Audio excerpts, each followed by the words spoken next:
Welcome to the 470th of the COVID calls. This is a daily discussion of the COVID-19 pandemic with a diverse collection of disaster experts.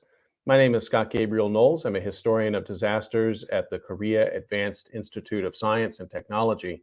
I'm coming to you live from Daejeon, South Korea. Today, I welcome comparative literature and film studies scholar Alan Cohen to talk about the film Contagion. Just a reminder, you can catch COVID Calls live on Twitter and on the COVID Calls YouTube channel. You can hear COVID Calls anytime, recorded as podcasts on Spotify, iTunes, Podbean, or anywhere you get podcasts. You can also keep up with COVID Calls via Twitter using the handle @US of Disaster or @COVID Calls. Please help spread the word and send suggestions for future guests and future topics. And as always, please feel free to suggest yourself as a future guest.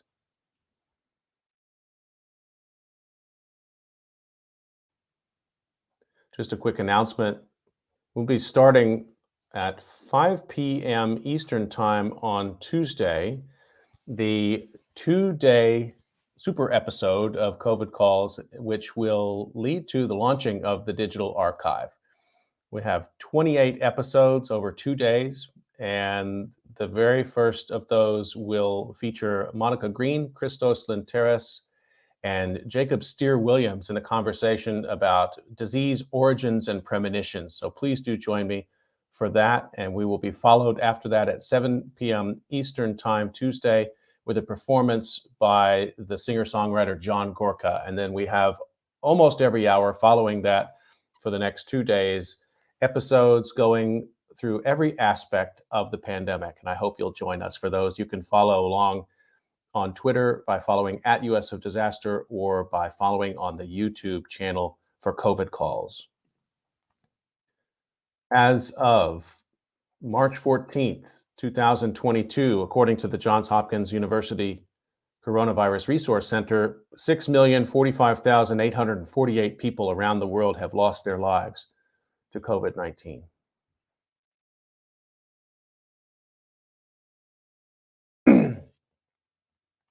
I've been reading a story of advocacy or an obituary for those impacted by the pandemic. I'd like to continue that now. Headline: South LA filmmaker Gregory G-Bone Everett, director of 41st and Central, dies from COVID-19. This was written by Mike Rowe and appeared in LAist on January 28, 2021. Los Angeles filmmaker and hip-hop historian Gregory G-Bone Everett has died from COVID-19 complications, according to a statement from his family. He'd been dealing with the coronavirus since early January 2021 before his death at a hospital. He was 58 years old. Everett was an important figure in South LA and West Coast hip-hop history. Everett, whose father was a Black Panther, is best known for the 2010 documentary 41st and Central, the untold story of the LA chapter of the Black Panther Party. Activist Cliff Smith discovered Everett's work in the late 2010s as police killings of unarmed Black men were increasingly in the news. He was there when the Los Angeles City Council honored Everett and members of the Black Panthers in the 2018 ceremony, as Smith passed out leaflets calling for justice in the fatal shooting of 16-year-old Anthony Weber by sheriff's deputies. Everett invited him along as he met with members of the council. Smith compared Everett's work with Nipsey Hussle, emphasizing that Everett came out of the community himself. Smith told LAist that both Everett and Hussle were getting recognition and acclaim for their talent and their skills, but they still have a deep connection to this community of South Los Angeles, the history of it, and the struggle. It's a different kind of loss than had it been some celebrity filmmaker that had done the same film from outside. Everett had a deep connection with elders in the community, Smith said, bringing the lineage of his father's Black Panther involvement. He's somebody that's carried the history of the community, Smith said. It's very motivating to see somebody who achieved those levels of recognition, but still be that centered to carry his community and his family with him. Smith noted Everett's deep affection for his family, with his wife and children always at his side. Everett was also one of the first West Coast DJs to play rap music in the 1980s, DJing under the names MCG and G-Bone Capone. He promoted dance parties through his company Ultrawave Promotions, a centerpiece of the 80s LA hip hop community. During the 1992 Los Angeles riots, Everett was a freelance writer for Rap Pages and The Source magazine. His film work includes producing a documentary for Ruthless Records and BET about the late rapper Eazy-E. More recently, he curated a hip hop exhibit event, Project West, Secrets of West Coast Hip Hop. His projects have included work for the LA Sentinel, the City of Compton, Kobe Bryant, and LA Council members Bernard Parks and Curran Price. The obituary of Gregory G. Bone Everett, the director of 41st and Central, who died in January of 2021 of COVID-19.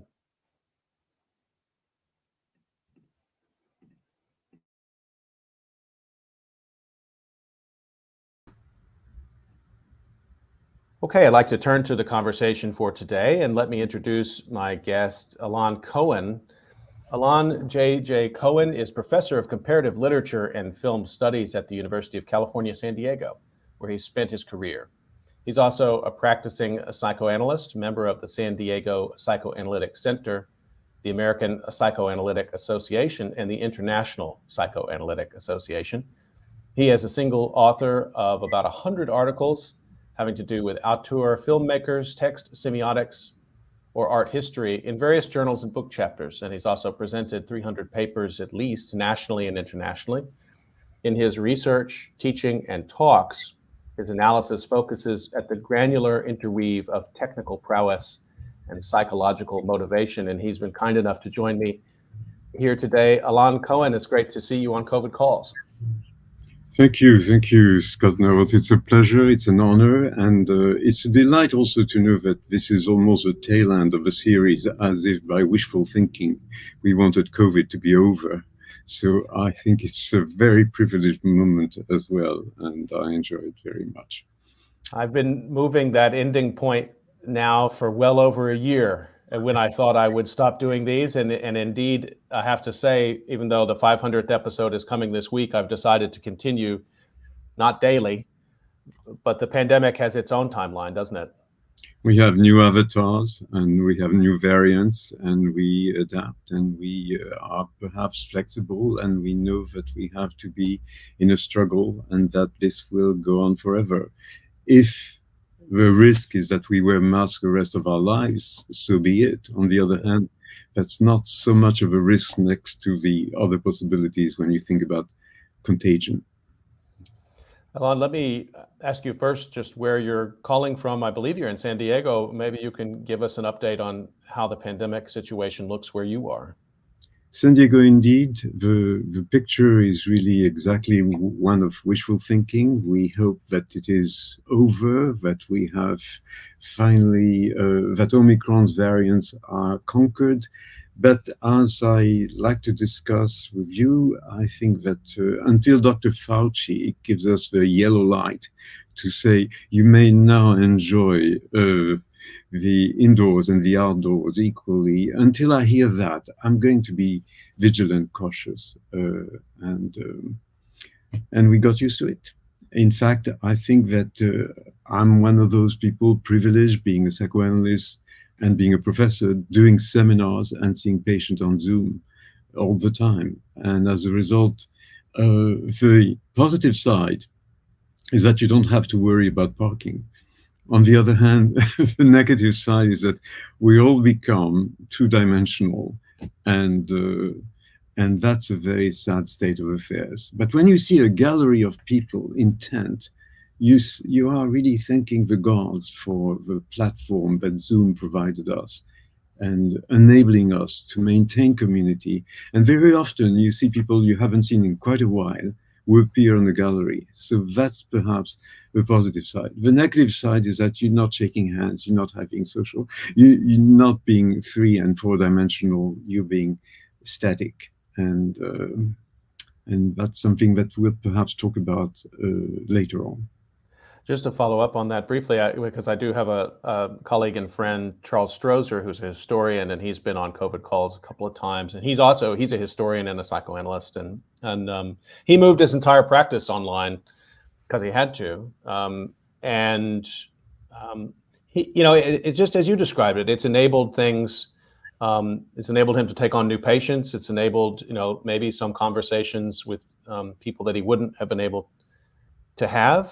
But at the same time, there is this concern about that loss of the corporeal identity, of being in the space with the person to have difficult conversations or healing conversations. I wonder how you feel about that now. I mean, will you go back to being in person as soon as you can, or is this now a kind of hybrid life that we must live in? I think the latter is hybrid, but we became camera people because we position the patient so that we can see the body lying on the couch and we can stand behind, so to speak.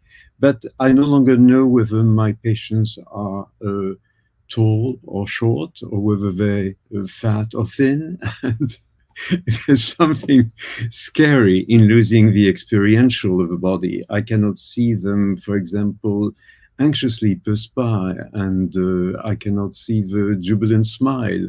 There's something there. But again, something else has occurred in the meantime, to such an extent that many patients says, it's so comfortable just seeing you and not thinking about, especially in California, not thinking about parking and just being there and being on time on top of that. It's so exciting that I think we're going to have a hard time when we reopen formally and be in our old offices. We're going to have a hard time readjusting to that. But we'll see. We are flexible. We want our patients to become flexible with themselves instead of having that rigidity. And so why not? We've been talking about your work. I wonder if you would share a personal memory of this pandemic time for you. Yes, I think that it coincided precisely with Contagion, realizing, and we're going to talk some more about it, but realizing that Soderbergh, 9-10 years before the pandemic, was anticipating practically every detail.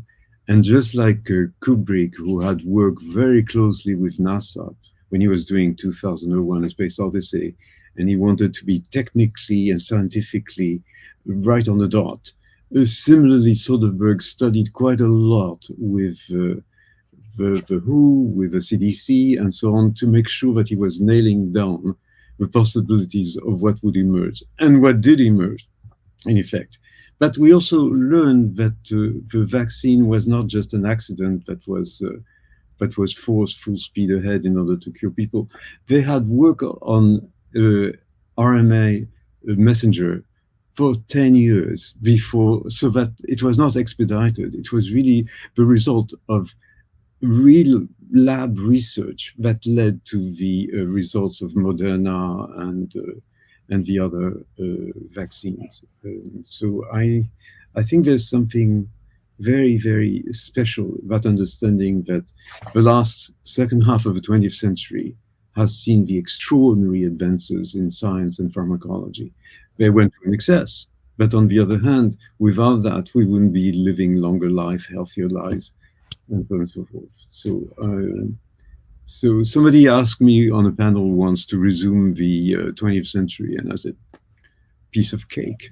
you can say Auschwitz, Hiroshima, and the emancipation of women, and the advances in terms of the field of medicine and the health of people. So basically, it is under these aegis that we can even fathom and categorize the question of COVID-19 within those categories as well. It's a metaphor of Auschwitz. It's a metaphor of Hiroshima at some level as well, because people were decimated in the same way. Let me take 1 second, just remind folks that you're listening to COVID Calls, and I'm talking to Alon Cohen today. We're talking about Steven Soderbergh's 2011 film Contagion, and I should take a moment here at the top of the broadcast just to give a special thanks to Micah Arsham, who's a regular viewer of COVID Calls and helped to make this call possible. So thank you for that, Micah. So we're going to go through every aspect of this that you want to go to. I want to confess something at the start here, Alon, which is that when the pandemic started, I stayed away from the films. So it's interesting that you describe, your pandemic experience in some ways, it brought you back to this film, and the premonition, that Soderbergh had with this film. I went back to Camus. I went back to wartime poetry of World War II and World War I. I was trying to make sense of loss at a large scale, and um, and I went back to Journal of the Plague Year. So I did have a few touchstones that I went to, but I was afraid to watch the films, honestly. Mm, I mm. I felt like it would be too much. It would be too overwhelming for me. And only this winter, actually right about the time that we were first talking about having you come on, I went back and watched everything I could get my hands on. Yes. And I haven't decided yet whether or not it was a good idea or not. Had I done it earlier, would my frame of mind about the pandemic have been different? Certainly, my reference points would have been different. But of course, I watched Contagion and Andromeda Strain and many other films at that time. But I wanted to share that with you at the top, that I had hesitation that the film would be too powerful, actually, for me to really take in, particularly in March and April of 2020. Absolutely, absolutely. You you mentioned Camus, and it's really very interesting in terms of his book *The Plague*, 1947, but it was written in 1940 when you had the Nazi invasion of Europe, and how the plague starts. And as the plague starts, you have the rats coming out of the sewers. And basically, the rats coming out of the sewers were like the brown plague, as we call it in French, la peste brune, which was the Nazis taking over and invading.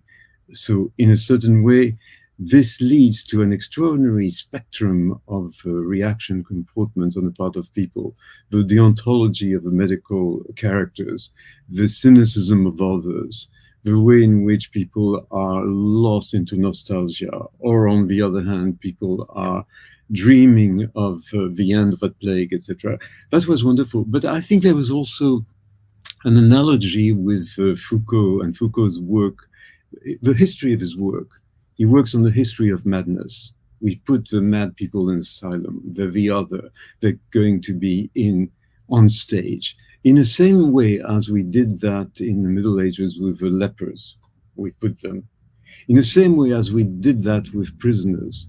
Prisoners were othered and were put away on the stage as well. So in a certain way, what happens with Foucault and his study literally of the history of l'enfermement, surveil and punish, it's exactly the same sort of thing as the other that we love, that we desire, and the other who is a sign of death, whether it's the plague, or whether it's a leprosy, or whether it is madness, or whether it is the danger of prisoners and what they represent. And so Foucault comes very much to mind in the same way as Camus. Regarding watching films or not watching films, I think that during our quarantines, plural, during our quarantines, Right. we started binging on film because it was an extraordinary outlet. And watching the catastrophe film, watching the pandemic films as well, was a kind of homeopathy. In other words, more of the same. We go with depression, we go to the bottom of the barrel in order perhaps to have a chance of re-emerging. And that's really the power of art.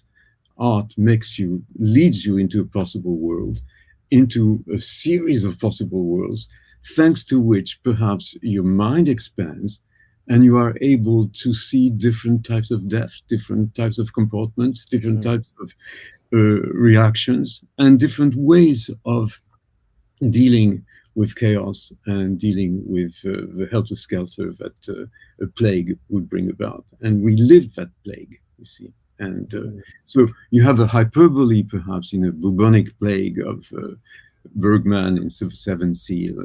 You have this hyperbole, for example. But on the other hand, we need the hyperbole in order to bring it down in our mind, unconsciously and consciously, to what we are experiencing.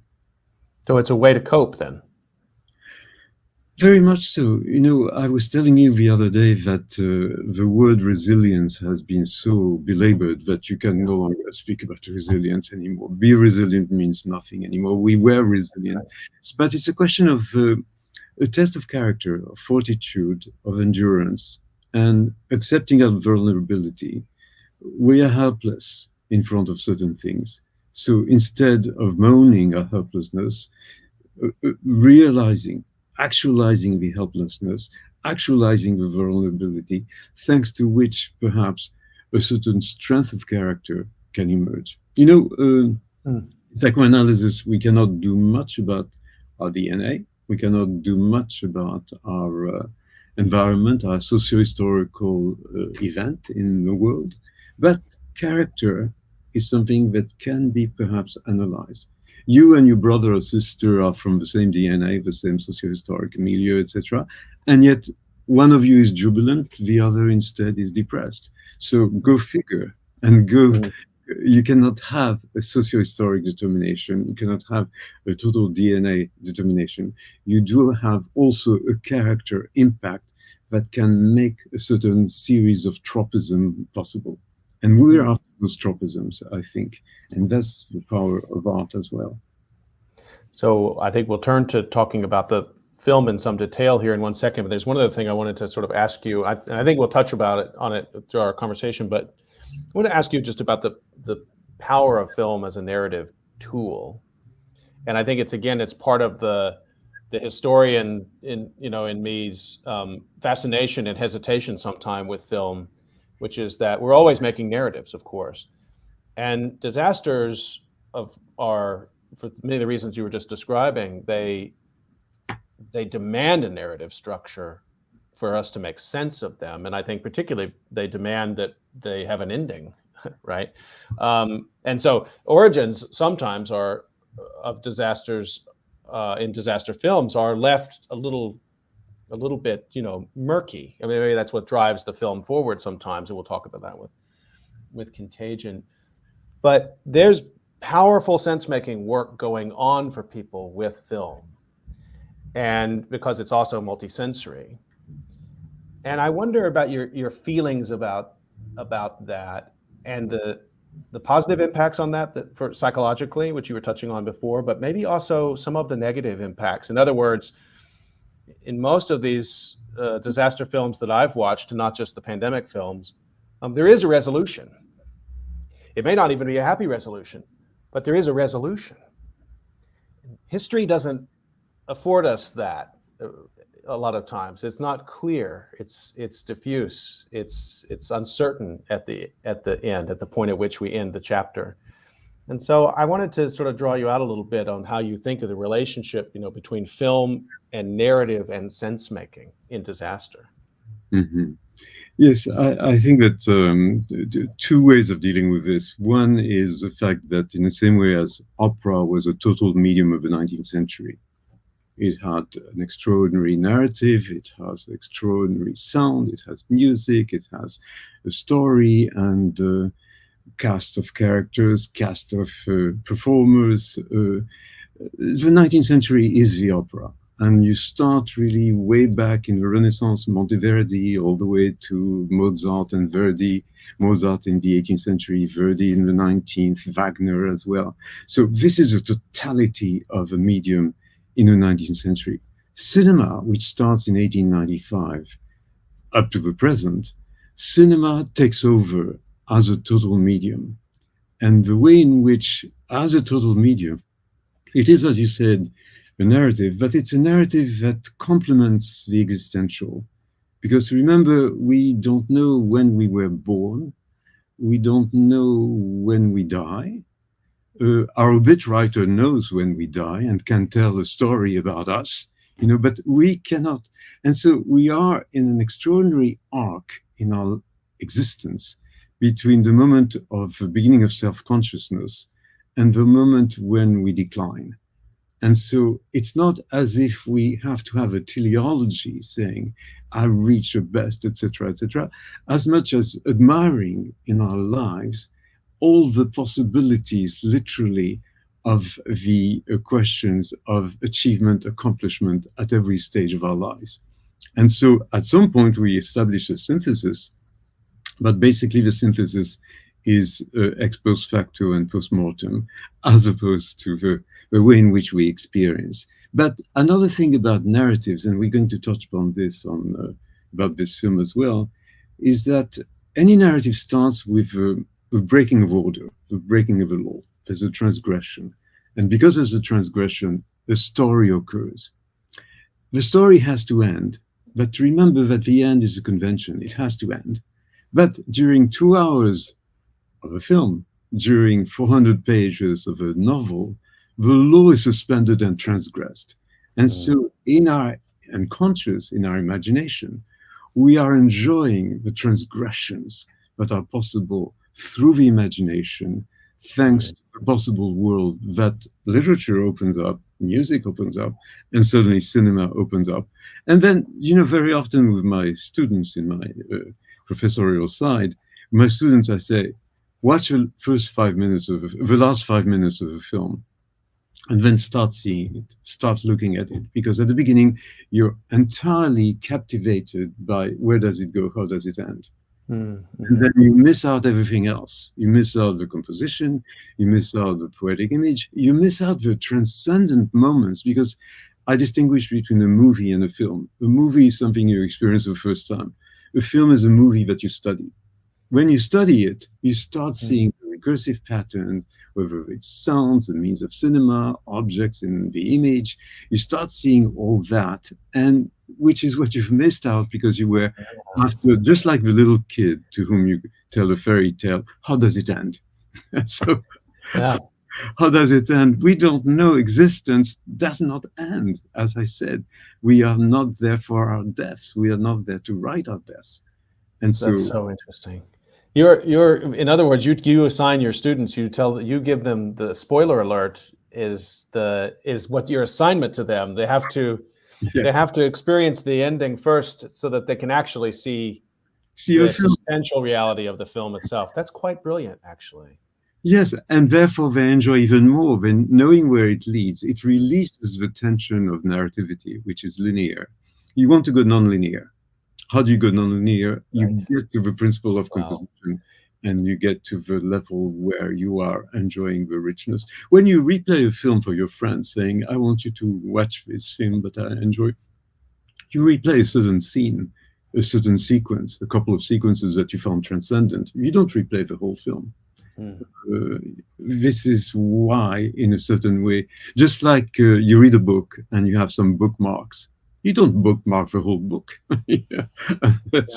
unless you're going to spend. Right. Just to stay on this for 1 second, I recently showed my oldest son, actually both of my sons, and I showed them 2001: Space Odyssey, and they're younger kids. But it's a long movie. It's complicated, and throughout, of course, like just as you say, if you're waiting for the end of that film, I mean, the end is intentionally an invitation to not know, and the end itself is a paradox on time and many other things.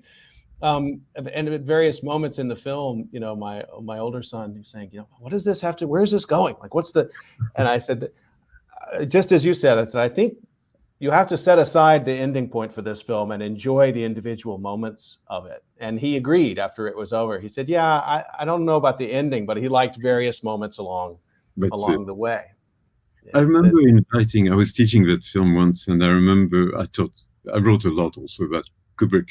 I think he's an American genius. But I remember inviting an astrophysicist to one of my lectures on 2001. And then the guy had a kind of photographic memory. And I said, the monolith occurs 3 times. He said, no, 4 times. And so he named the one that I had missed, which was very interesting. And the monolith being a kind of metaphor about evolution going awry, let's start all over again. The monolith in itself appearing with the apes, appearing on the moon, appearing sideways, which I had missed, with the cosmonaut's ship, so to speak. And at the very end, when you have the cosmonaut fusing all the time frames at the end. So certainly, if year after this film, suddenly you make sense out of the monolith. You realize that you're back at the very beginning, that Right. the evolution has gone awry, and we better start over again because, as Kubrick said, we're all going to hell on a handbasket. Might as well enjoy the ride. Let me just do a quick reminder that you're listening to COVID Calls. I'm talking to Alon Cohen today about film and pandemic. And that's a great segue to talk about Contagion. I mean, you're talking about nonlinearity and the problem of time. And Soderbergh is a director who, of course, enjoys that, has a lot of play with that. I mean, I think even in the sort of film, and you may talk about this, his sort of like so-called hyperlink style, he likes to move you around a narrative, and this film is a masterclass in that. So set up the film for us. You've talked about why you think it's important and why it's relevant to this time. So let's talk about Contagion.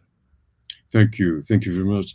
So let me give you perhaps a little recall about my methods.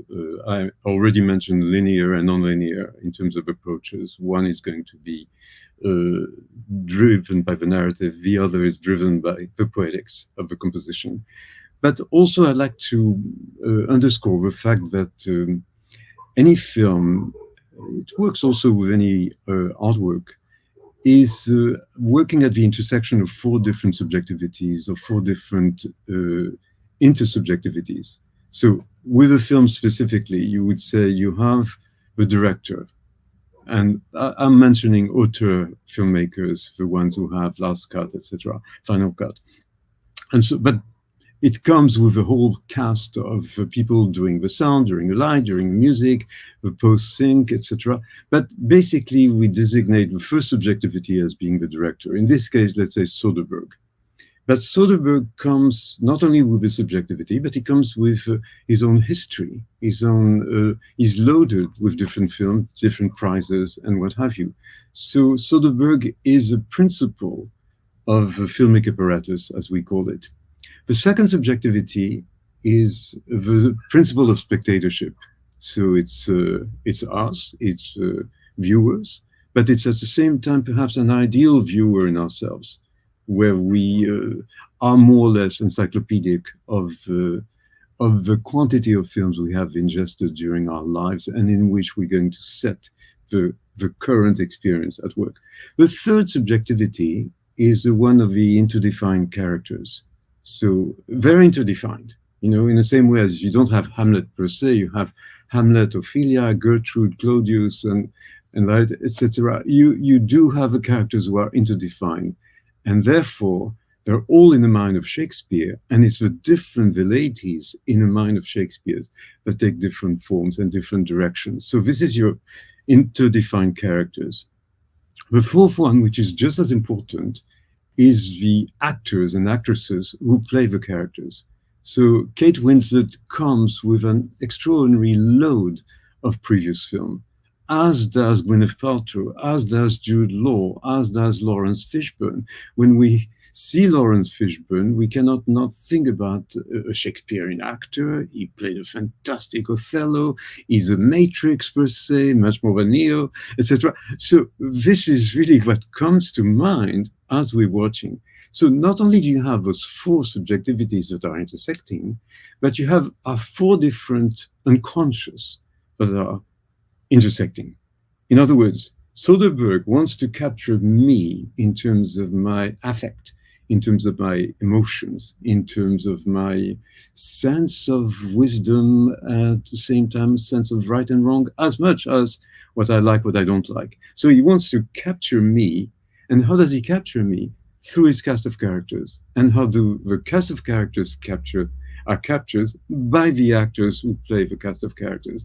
So when you see the experience that we have every time we are there, we see our unconscious at work and wondering, you know, the discussions that we have after a film with friends in the old days before COVID, when we'd go out to theaters, we'd have great discussions. Somebody would like, somebody wouldn't like, etc.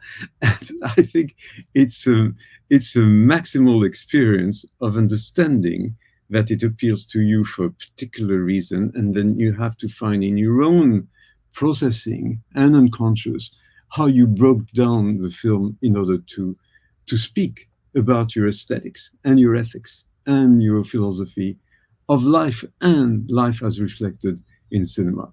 I think that's perhaps fundamental to proceed and to say there's a question of intersubjectivity. There's a question of you cannot. Everybody has their own interpretation, but there are rules, conventions. You have to actually be exhaustive in your interpretation. But a film is convoking you, interpolating you to say, play with me and give me the best possible interpretation, the richest possible interpretation. So we're not after, you see, we're not after Soderbergh per se. We're not after Kate Winslet either. We're really after an interaction that we have with the film object and the way in which a film psychoanalyzes us much more than we psychoanalyze it. And that's perhaps the mirroring effect that a work of art of a certain caliber, but it doesn't matter whether it's great or not, but a work of art interpolates from ourselves. And so it's with this in mind that I like to engage with the methods of analysis of films. Thank you for introducing those ideas and the intersubjectivities. And I just want to linger there for 1 second, which is also about how you think about the passage of time. So in other words, you've seen this film, maybe you saw it in the theater when it came out, had this discussion as you described with friends in a pre-COVID world, a world just 2 years after the H1N1 global swine flu. So you do have some historical grounding to talk about it, and that helps you think a bit about Soderbergh and his world and Soderbergh's relationship with the story, and that, just as you said, these intersubjectivities. But then you see it again, maybe a few years later, and then you see it in 2021. The passage of the time and how the individual changes, how does that factor into this relationship, as you say, between the unconscious of their identity, their personality, and the film, which is interrogating them? I like that idea very much. Do you know, you see with your patients, you see very well somebody saying, I loved my mother at 5, I started being ingrate at 10, at 15, I couldn't wait to leave home. At 20, I was nostalgic for the family reunions. At 40, I love my mother. You know, it's really extra. So this is the way Right. you're dealing also with your interpretation of film. As you read it again, as you see a film again, as you interrelate with your friends and relatives and your mother and your parental objectize, your primary objectize, your parental figures, as you evolve in this sense, you see that you are enriched by each moment. As I mentioned in the arc of our existences, each moment is itself enhanced by the pleasure of discovering. Of course, I was an ingrate at 15. Of course, I couldn't wait to leave home. Of course, at some point, I had the nostalgia, which is no longer fulfillable, for a reunion, for the pleasure, for the love, for the, the gleam in mother's eye that sustains you throughout your life, even though you don't know it. It's so unconscious. That is what calls you back and said, I really cannot believe I was like that at 15, etc., etc. So same thing with the film. I think I paid that much attention when I first saw it when it came out. I felt, yes, another one of those things. And you're right, it was right after SARS, and therefore there was some kind of, no, but it's really so much hitting you, just like rereading Camus, which became again a bestseller in Italy first and then afterwards all over Europe and in this country as well. So same thing with rereading, and you reread and eventually you see that I have a friend who says, when I retire, I'm going to really read Hegel. Or somebody else who says, I'm going to take the time to reread Proust, because when I read first, I was too young to understand anything that I was reading. That's a pleasure. Right. Yeah. Right. Anyway. Well, yeah. So that's thank you for that meditation on that, and I think it's really worth considering how, and many people who like this film talk about the experience of knowing it before 2020 and knowing it differently after. So take us into Steven Soderbergh's world. Very good. So, speaking about Contagion, I would say it's very different from The Good German, which is a fantastic film of his. Kate Blanchett is extraordinary. It's different from Sex Lies Videotape, which launched his career basically and some of his first prizes. It's a different film, but I think that it has something to do with it, and I'm going to try to point it out. So first, let's deal with the linearities of the film, and then we'll go to the poetic saliences and the affective saliences. I would say, in terms of what we call narrative programs, in the old days we'd say plots and subplots, but narrative programs, you find how you have concurrent narrative programs that are evolving simultaneously, and eventually at the end of the film you say the master program would be, as opposed to the different sub-programs or the different programs themselves. For example, in Blade Runner, you would say there seems to be a love story, there seems to be an identification and the killing of the replicants, there seems to be a killing of the Blade Runners, etc. But basically, the master program in Ridley Scott's film in 1982, the master program was to show that the replicants had more humanity than the humans left on Earth. And they return to a radioactive Earth in order precisely to be able to gain some more life, more years of life, because they were programmed to live only 4 years, and they had to return to Earth. So the master program is extraordinary when eventually in your construction, because it's a construction, it's an interpretive construction. When you say, I think I've nailed it, the richest possible interpretation is more humanity in the replicants than in the humans. So similarly, we have to find this here. So one of the 5 programs that you have in Contagion, one is an apparent love story of Gwyneth Paltrow's character. She is back from Hong Kong. She is very successful with her company, and she's back from Hong Kong, makes a stop in Chicago to see, on her way back to Minneapolis, where she lives, she makes a stop in Chicago, extends the stop a few hours in order to see an old lover. And then you have a harsh, superegoic punishment. As soon as she's back home, she dies of COVID, of a virus. Okay, so you Right. feel, well, she had an innocent tryst with an old lover. Maybe, sure, it is a transgression because she's married and has a child with a new husband, etc. On the other hand, there's something terrible that occurred there. And she only reappears, that's part of the intermediality between the filmic image and the video disc image of surveillance in the casino. She only reappears through the video surveillance study by one of the characters to whom I'm going to come in a minute. And so it's a bit like Hitchcock in Psycho, where you have Janet Leigh dying 40 minutes into a 2-hour film. And you say, you can't kill the main actress, you can't Right. kill the star. And with Gwyneth Paltrow, you kill her instantaneously. She just has 2 minutes of screen time and she dies until she reappears, as I said. So you realize that there's a domestic tragedy here in terms of Oedipal, in terms of a transgression, and she suffers so much for a transgression by being hit with a virus and dying. And so that's one of the arcs. The second program that I want to talk about is perhaps the program of Alice Cheever, played by Lawrence Fishburne, Shakespearean, as I said, etc. So as soon as you have a narrative, you have antagonist, protagonist, and antagonist. You have an agonistus.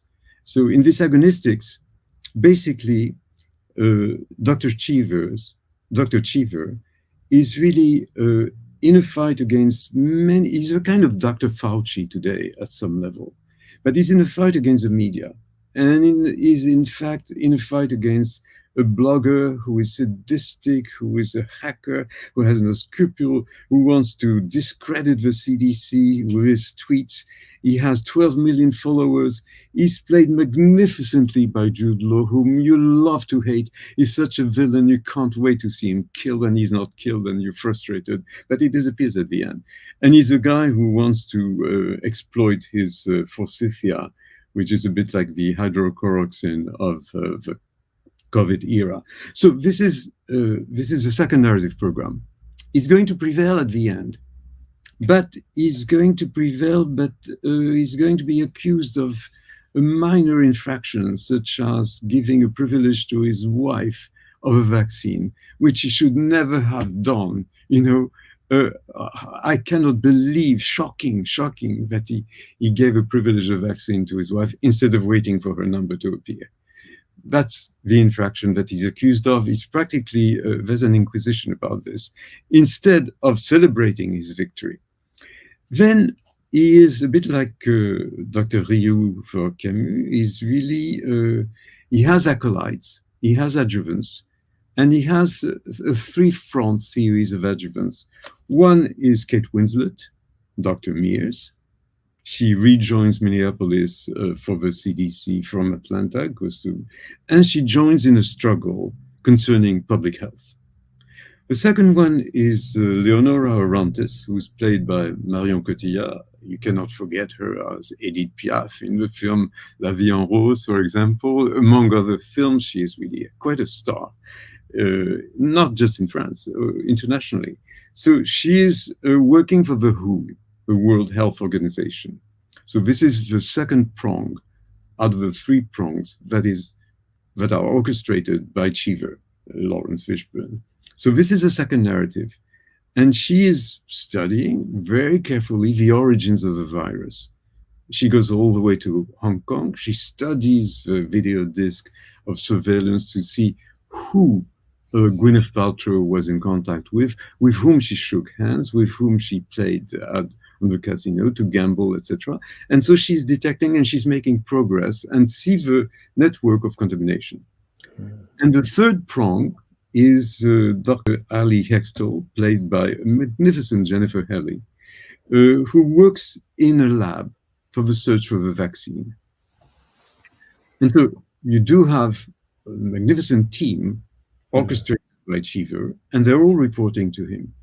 So when you first meet Kate Winslet, she's all business. She knows what she's talking about. She lectures on a board by speaking about the naught factor of contamination with polio, with regular flu, with measles, etc., and says we don't know yet where this virus is leading us with the naught factor. She's lecturing. She's also telling people, don't touch yourself. You're really touching your face 2,000 times a day, and you're going to contaminate yourself with everything that you touch around. Or else she has a gymnasium which is going to be dedicated to the beds for all the patients who need help.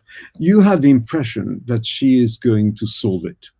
And then, just like Hitchcock with Janet Leigh in Psycho, you have Soderbergh killing her. She first has a cough, just like Kate Winslet at the beginning of the film. She first has a cough, and you know she has the symptoms, and you know she's going to die, and you can't believe it. You leave us hanging. Who is going to take care of the resolution? Similarly, with Marion Cotillard's arc of narrative. In other words, she's doing good business. She's uncovering the network of characters touched by Gwyneth Paltrow and all contaminated. And you have the impression that basically she's going to find the origins of the virus, whether it's a bat or whether it's a lab or whether, etc. Until in Hong Kong, she's kidnapped by her host. A host in their village, not too far from Macau, near Hong Kong. Her host kidnap her and say, you're going to help cure my whole village, which is contaminated, the contagion, until you give us a vaccine. And so it's unbelievable. You have great negotiations between the home security and the kidnappers. Eventually, the kidnappers are given the vaccines. She's liberated. She's on her way back home to the States. She was working with the WHO in Geneva. She's on her way back to the States. She's at the airport, and she finds out from the Homeland Security person, she finds out that a placebo was given to her kidnappers. She had such deep deontology that she runs away. She was coming left screen. She goes right screen. She goes away from the scene, the screen. And this is wonderful on the part of Soderbergh. It's very postmodern. You never see her again. You assume that she's going back to her kidnappers to say, Mm. "You've been fooled."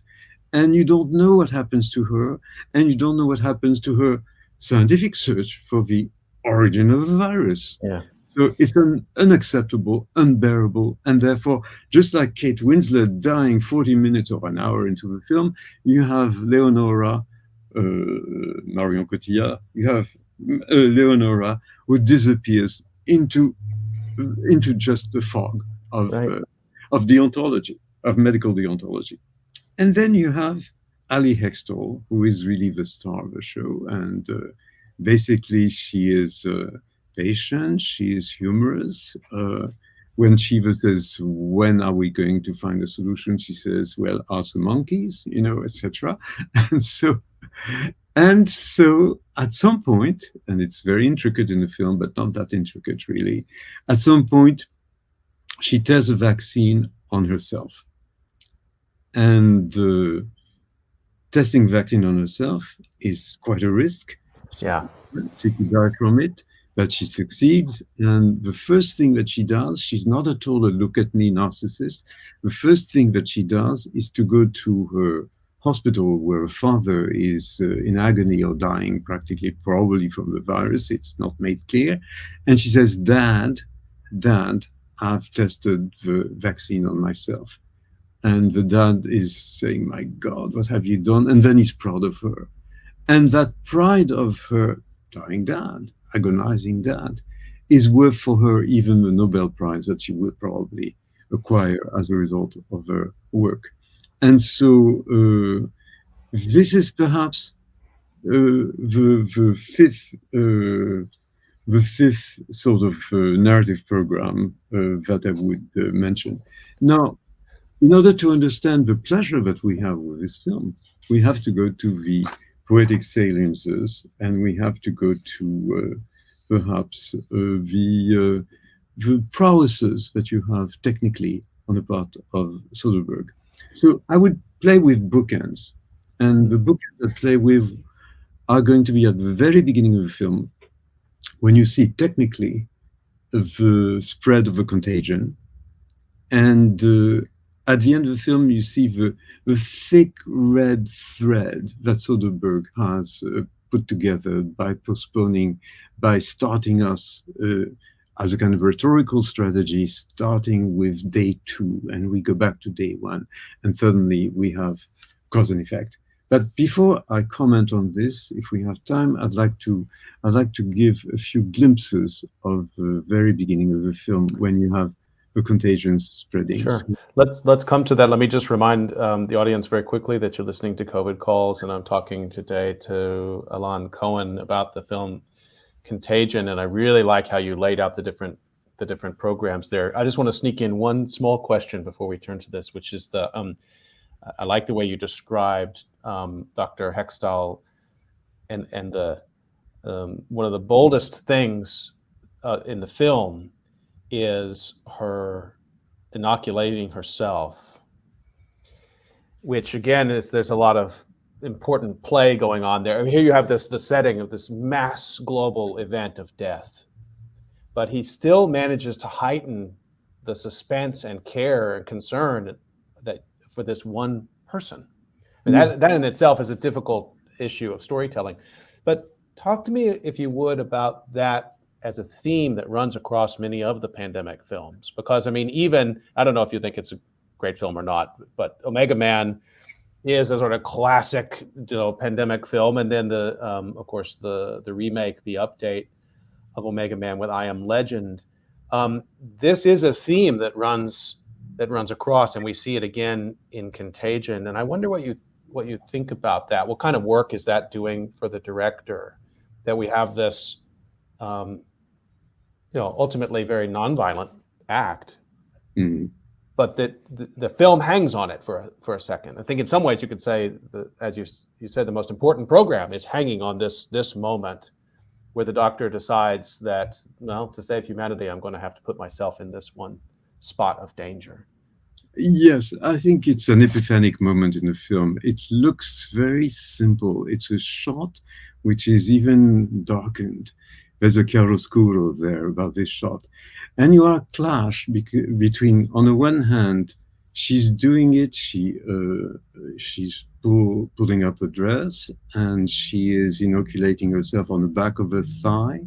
And by the way, Soderbergh is not shy at all about the erotics of a body, of a female body in particular. Think about Kate Blanchett in The Good German. It's unbelievable how well we enjoy erotically what is happening to her figure. So here we are clashed between, on the one hand, our libidinal tendencies, and on the other hand, our ethical sense.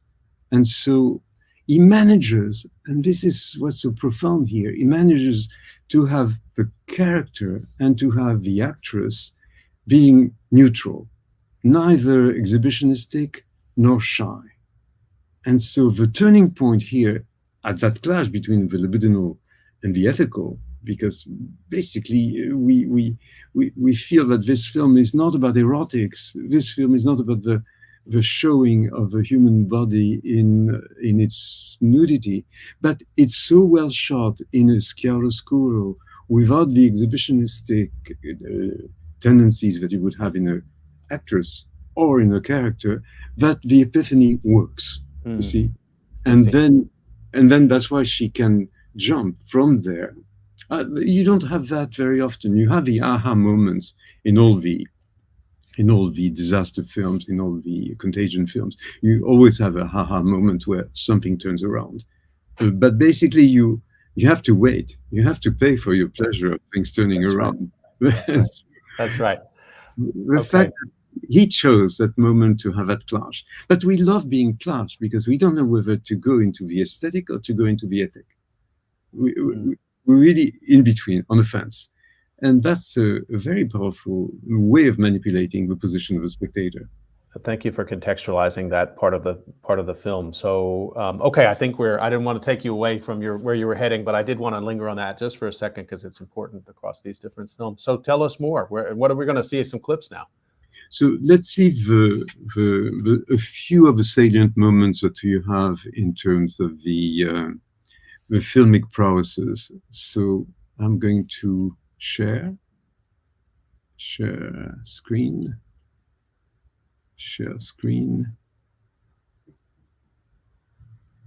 No, I'm no longer there. Wait a second. Oh, I see. Contagion. Allow. Do you see a dark screen? We're good. Excellent. So this is the very beginning of a film. And I like a film that starts with a dark screen. Godard does that very well, by the way, in 2 or 3 things I know about her. You have voices on a dark screen reminding you that the soundtrack is just as important, if not more, than the visuals track.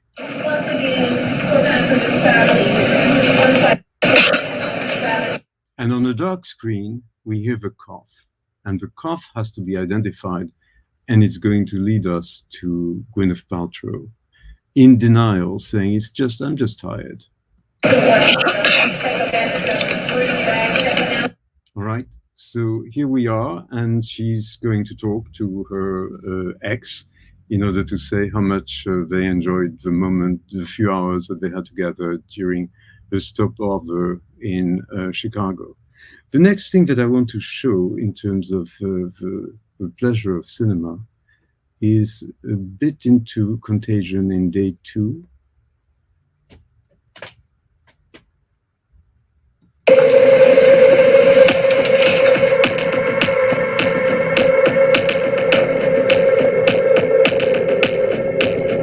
So look at this, listen to the soundtrack.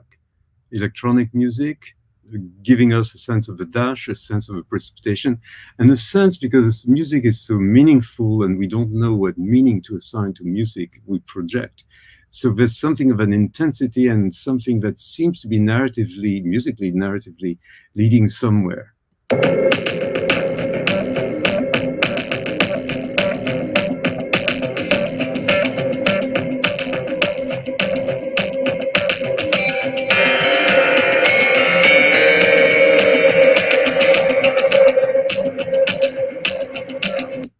that is wonderful to a very high angle of the same guy.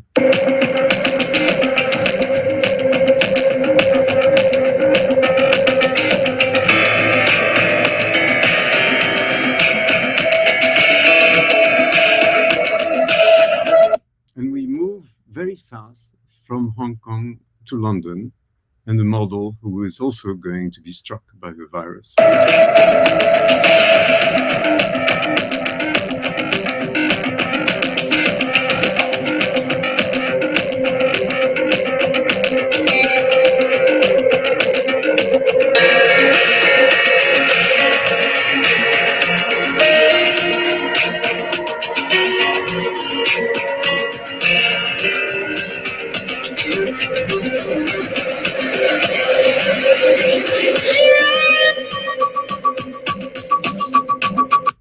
And here you have Gwyneth Paltrow, who is going to undergo exactly the same fate. Now, on the news, very quickly thereafter, you have the spread. And this is virtuoso control. I'm going to skip a little bit.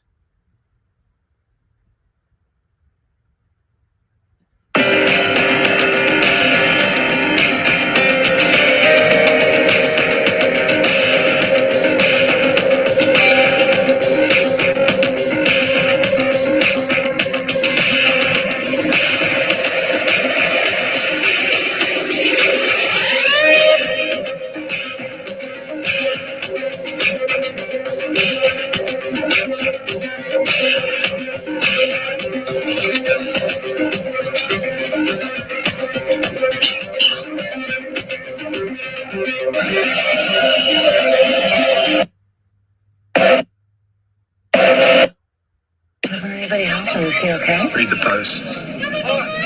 Some say it was staged, an art project. Some say the authorities wouldn't do an autopsy.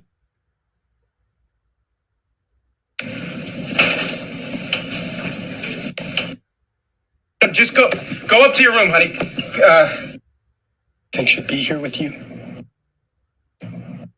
Sorry. It's very hard with VLC to control the exact moment that you want. You can go up to the window, you can pick up the phone. To the window, you can pick up the... Carrie. I'm sorry again. Phone nights. Is this something we want to release to the press? Respiratory. When are you coming?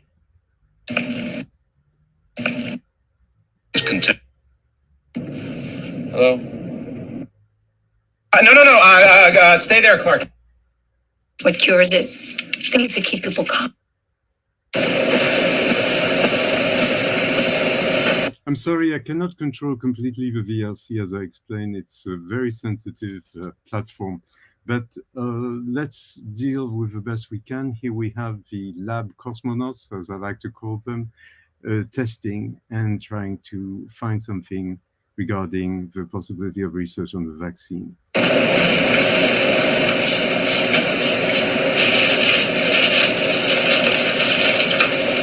What do we got? A young woman in Minnesota recently traveled to China. Son also died. As of this morning, 87 cases, 15 deaths. Did you have a good Thanksgiving? Yeah, I worked. You? Really? Texas, salmonella. Pretty. Okay, I'm going to speed it up because I can't work well. I'm going to try to go to 103.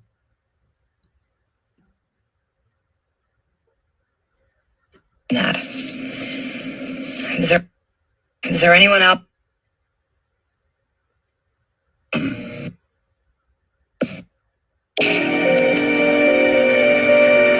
Everybody knows. Can't find any in the stores. I tried it. Look, I'll bring it to you when I get it.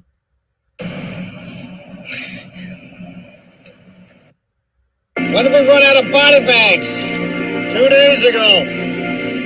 We're trying to get more in from Canada, but they just want to wait and see.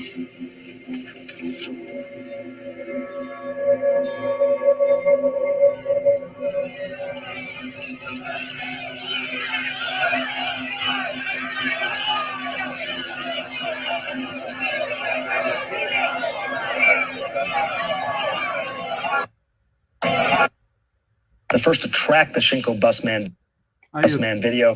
Alan, today. I really apologize. As I said, it's so difficult to control the VLC, and I'm not getting the images that I wanted to give you, unfortunately. So let me try again 103 because it's important. Today on Twitter, you wrote that our best.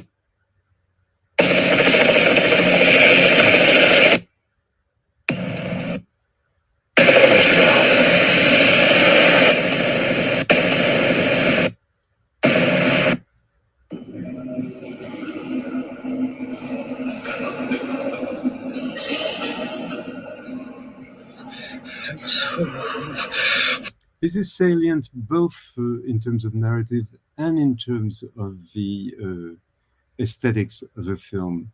This is Kate Winslet, Dr. Mears, and she's dying. Oh, and then I get another blanket. It's very damp now. I'm truly sorry, sir. We're out of blankets. We're hoping for more to be donated. We put the word out. The heat. Can we turn that up? I'll find out.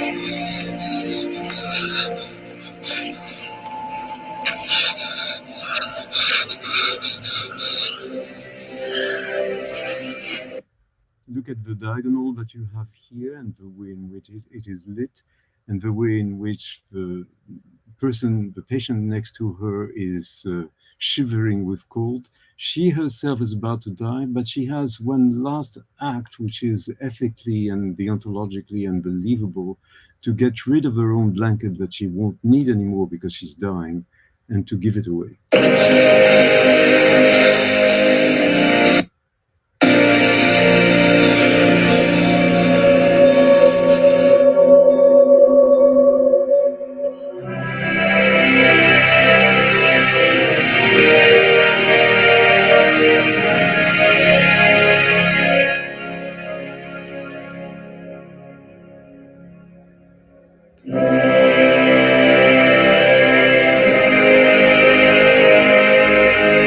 And we go to mass graves. The next thing that I wanted to show was Ali Hextall going to her father's hospital bed, but I talked about it and we don't have enough time. Let me go to another salience which I find extraordinary is the way in which you have the agonistics of Leonora Orantes, Marion Cotillard, and how she is involved in a series of extraordinary moments. So she is indignant about the Machiavellism of the, let me see, 129.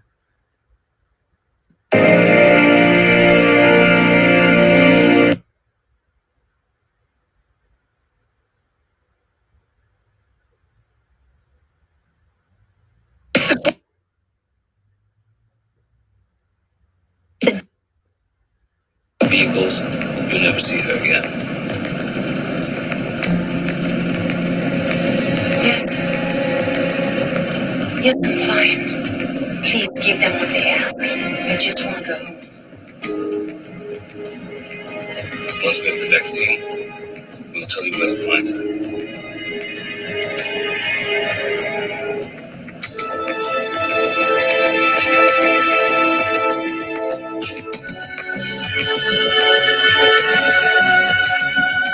So remember the soundtrack as well, which is recursive, and you have the same sort of soundtrack as the one that you had, the Rush soundtrack that you had at the beginning of the film.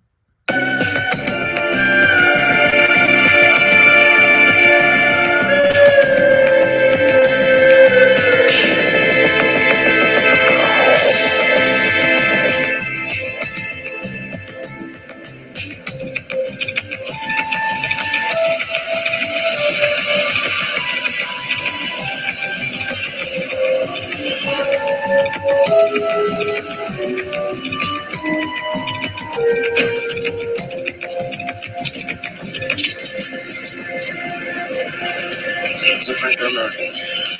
We could not get enough stages from the French being made here. Same formula there. It is effective, I promise. Yeah, be careful.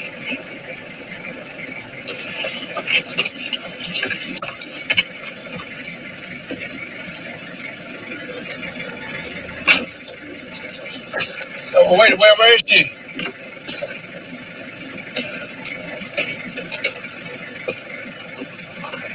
We gotta let it in. Well, we'll have no choice. Where's Dr. Orantes?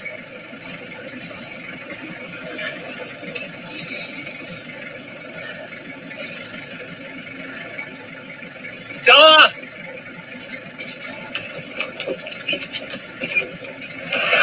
No, wait! This is not what we agreed on!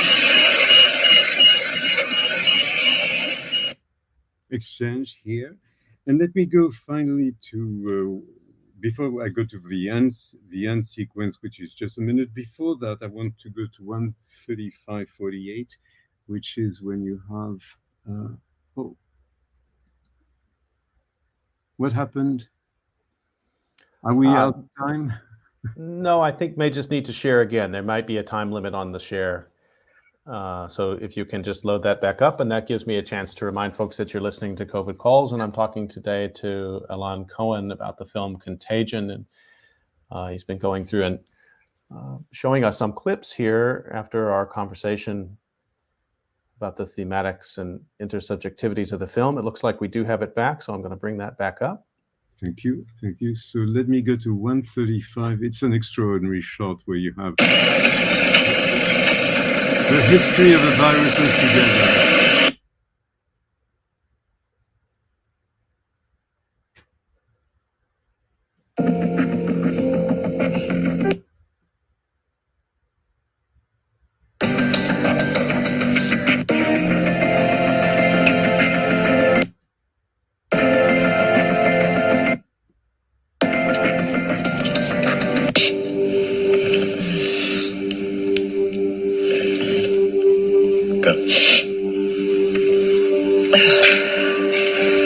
Right.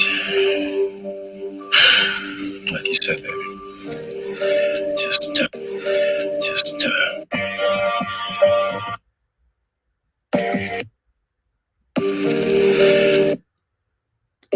Taking care of everybody that's in my life. We have an extra minute that I didn't want to show.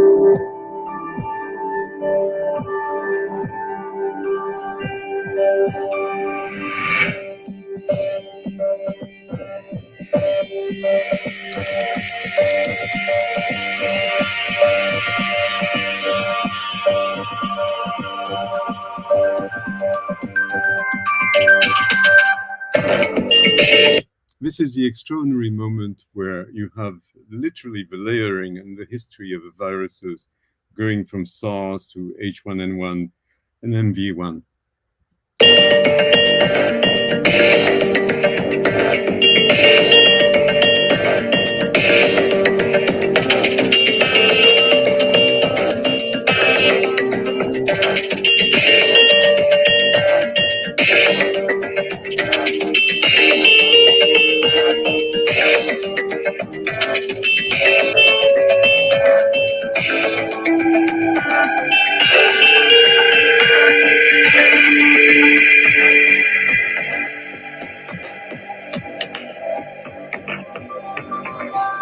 Study the crosscut between people being inoculated and being putting together all the viruses.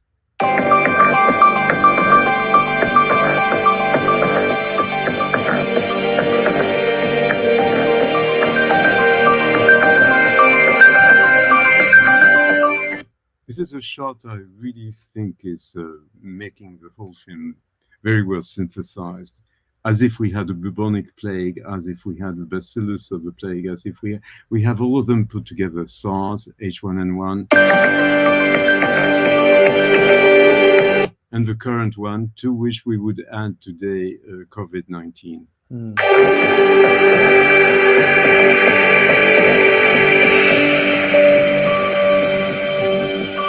And we say goodbye, literally, and with caution.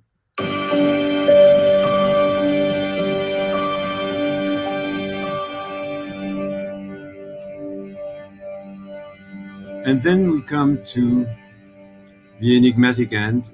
I won't play this part, but the enigmatic end.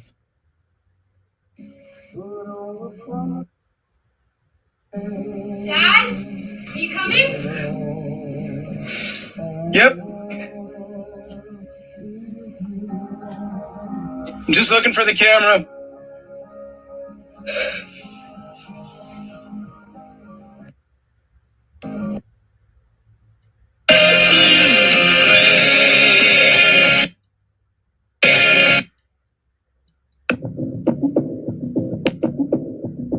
No, I missed the beginning. It's right here.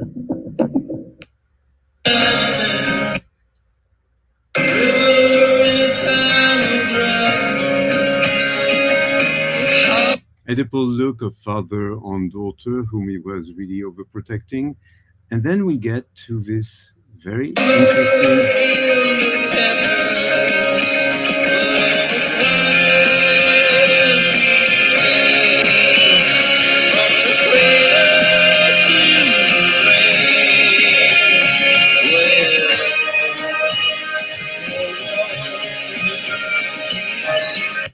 So look at those 15 shots, and it's 8 different visions, and it's just 1 minute and 15 seconds. In a way, Soderbergh was playing throughout the film between the pseudo-documentary aspect of his film and the fiction part. And all of a sudden, he's leading us by the hand, and he's totally didactic and preaching, and he has forgotten that he was dealing with an extraordinary power of fiction, and he wants to be documentarist only. And it's unfortunate because, for me at least, it spoils the film, and we can talk about it. So here it is.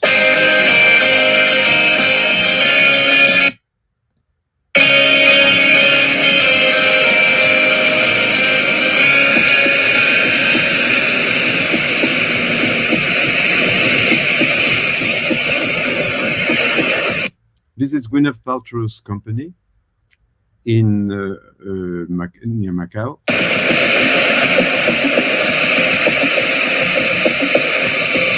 The image is sublime in terms of a dark blue and the silhouette of the trees. Trees are being felled and the bats are flying away.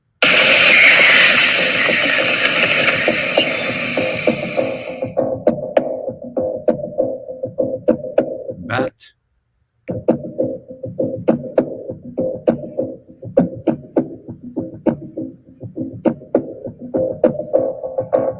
Bat flying away, hanging down, dropping. You see, this drop is exactly what is, in terms of the documentary aspect of Soderbergh film, what causes the virus to spread. It spread on a pig's farm.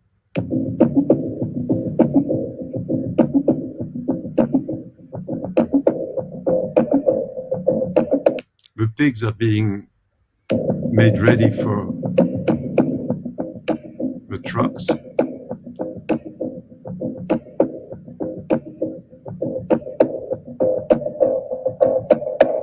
Carried to the cuisines for human consumption.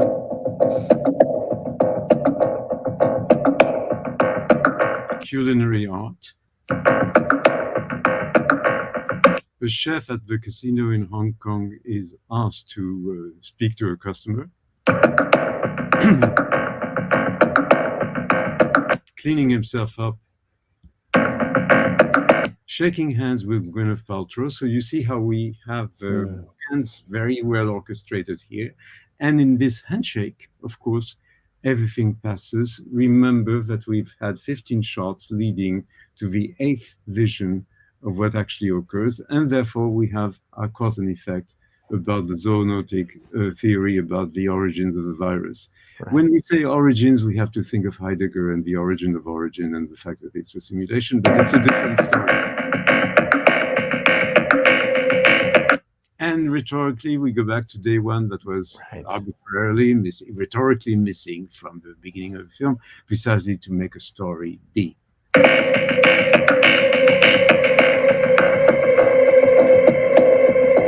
Always remember where the director signs his or her name. Okay, so we should probably move towards conclusion here. I think there we go. Oh, I'm just going to mute for 1 second while Alon is getting the soundtrack off, and just remind folks that you have been listening to COVID Calls and a really amazing tour through the Steven Soderbergh 2011 Steven Soderbergh film Contagion. And we have to wrap up here, Alon, but maybe just give you a sort of a last word. I want to you say you think that last minute and 15-second sequence for you ruins the film. Why? Because I think he was working so hard on the tension between the pseudo-documentary aspect of his film and the fiction aspect. The fiction is enough. In other words, if you want to make a film about, make a documentary about science, make a documentary about the access of vaccination, etc., do it. There's no problem with that. I love documentaries as well. It's a medium in and of itself. And if you're into fiction, stay with the power of fiction. So he's robbing himself of the power of fiction by preaching at the very end and say, here is what happens. And so it's in the same way as Orson Welles in Citizen Kane. You remember that the secret is given at the end of the film, not to the people who were, the 5 different people who were looking for the secret of the last word of Orson Welles' character, but it's given to the spectator. So at some level, it's as if you frustrate the cast of interactants, the cast of characters, in order to gratify the pleasure of the viewer. Here we are gratified with what? We're gratified with Soderbergh's vision about the documentary aspect of the vaccine access instead of the power of fiction. We are really literally frustrated of the fiction that we were engaged into, interpolated by, and convoked to work with, because suddenly everything is clear. You have a happy ending practically. Happy ending epistemologically. Epistemically, we have a happy ending because it all makes sense. And here is a cause and effect. I should remind folks that you've been listening to COVID Calls, and you can usually catch COVID Calls live at 7 p.m. Eastern Time, although we'll be starting now on Tuesday, 5 p.m. Eastern Time, COVID Calls running around the clock for 2 days as we lead up to the opening of the COVID Calls Digital Archive. Alon Cohen, this has been, I've enjoyed this so much. The first half of our conversation, which we talked about, the ways, what film means, what disaster film means, and the philosophical orientation that you gave us to think about what we then just talked about going through Contagion in this detail. You're a fun person to talk about films with because we're talking about much, much more. But then I also love your technical acumen and sort of pointing out things that I had not seen before in this film, which I've watched so many times. Thanks for the work you're doing on this and for taking the time today to talk about it with me on COVID Calls. Thank you. Thank you so much. A pleasure was mine. Stay healthy, everyone, and we'll see you next time on COVID Calls.